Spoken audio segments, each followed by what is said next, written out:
மாணிக்கவாசகர் எத்தனை இடத்துல சிவம் ஆகலான்ற வார்த்தையை பயன்படுத்திருக்காருங்க? சிவமாகலாம் அப்படின்றது எத்தனை இடத்துலன்றது நான் சரியா எண்ணல. உங்களுக்கு தெரிஞ்ச 3 இடங்கள். 3 இடங்களா? என்னென்னங்க ஐயா? அச்சோபதியத்துல வருங்க ஐயா. அடுத்து வந்து கண்டபத்துல வரும். அடுத்தது சிவன் என யானும் தேரினேன்னு காண்கன்னு ஒரு இடத்துல சொல்லுவாரு. இப்ப நீங்க ஒண்ணு சொல்லிட்டீங்க, இன்னொன்னு கண்டபத்துல வரும். 3 இடத்துல சிவன் நம்மளும் ஆகலான்றத சொல்லியிருப்பாருங்க ஐயா. திருவாசகத்தை அவர் எத்தனை முறை பாடியிருப்பாருன்னு? திருவாசகத்தை அவர் எத்தனை முறை பாடியிருப்பாரு அப்படின்னும் போது, இதுக்கு நம்ம ஒரு சின்ன ஒரு குட்டி ஒரு வரலாறு மட்டும் நம்ம சொல்லிடுறோம். இறைவனை குருவா தான் முதல்ல வந்து அவர் ஏற்றுக்கொள்கிறார். அந்த கதைகள் நம்ம வந்து சுருக்கமா சொல்றதுனால நிறைய வந்து பரியா மாத்தி அதுக்கப்புறம் வரும்போது இறைவனை அடையக்கூடிய விதமா இறைவன் சொல்லுவாரு, நீங்க தலங்கள் தோறும் சென்று ஊர்கள் தோறும் சென்று திருப்பி நீங்க என்ன வந்து பாத்தீங்கன்னா சரணடையக்கூடிய ஒரு நிலை வேண்டும் அப்படின்னு சொல்லிட்டு இறைவன் சொல்லுவாரு. அந்த உத்தரவின் பேர்ல நம்ம மாணிக்கவாசகர் பெருமானும் எல்லா இடங்கள்லயும் போயிட்டு தலங்களை தரிசிச்சு கிட்டத்தட்ட வந்து பாத்தீங்கன்னா ஒரு 36 தலங்களை வந்து அவருடைய அந்த திருவாசகத்திலே வந்து பாத்தீங்கன்னா குறிப்பிட்டு இருப்பார்.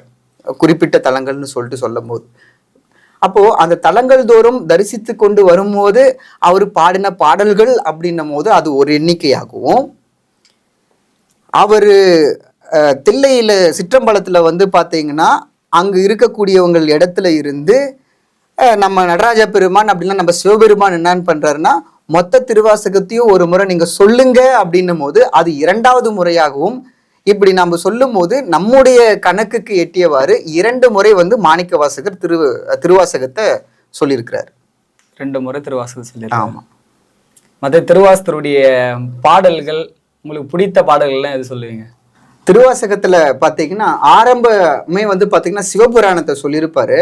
அதுல எல்லா விதமான விதங்களையும் வந்து அவரு சொல்லியிருப்பாரு. அதுல மலங்க புலனைந்தும் வஞ்சனையை செய்ய விலங்கு மனத்தால் விமலா உனக்கு கலந்த அன்பாகி கசிந்து உள் உருகும் நலம்தான் இல்லாத அப்படின்னும் போது இந்த மனமானது எப்படியெல்லாம் வந்து துன்பத்தின் நிலைக்கும் மாயினுடைய நிலைக்கும் உட்பட்டு இருந்தாலும் இந்த நிலையில இருந்தாலும் நான் உன்னை ஏத்துக்கிறேன், தாயினும் சால பருந்தினு சொல்லக்கூடிய இடத்துலையும் அவர் வந்து இந்த ஊனுருக இந்த உயிர் உருக நம்முடைய மனமுருக கண்ணீர் மல்க சொல்லக்கூடிய ஒரு இடத்துல கட்டாயம் இந்த திருவாசகம் எல்லா இடத்துலயுமே இருக்கு. சரியா. சைவ சமயத்துக்கும் மற்ற சமயத்துக்கு அப்படி என்ன வேறுபாடு இருக்கு? சைவ சமயத்திற்கும் மற்ற சமயத்திற்கும் வேறுபாடுகள் அப்படின்னும் போது 12 திருமுறைகள்ல 10ஆம் திருமுறை எழுதிய திருமூலர் ஒரு இடத்துல தெளிவா சொல்லியிருப்பாரு.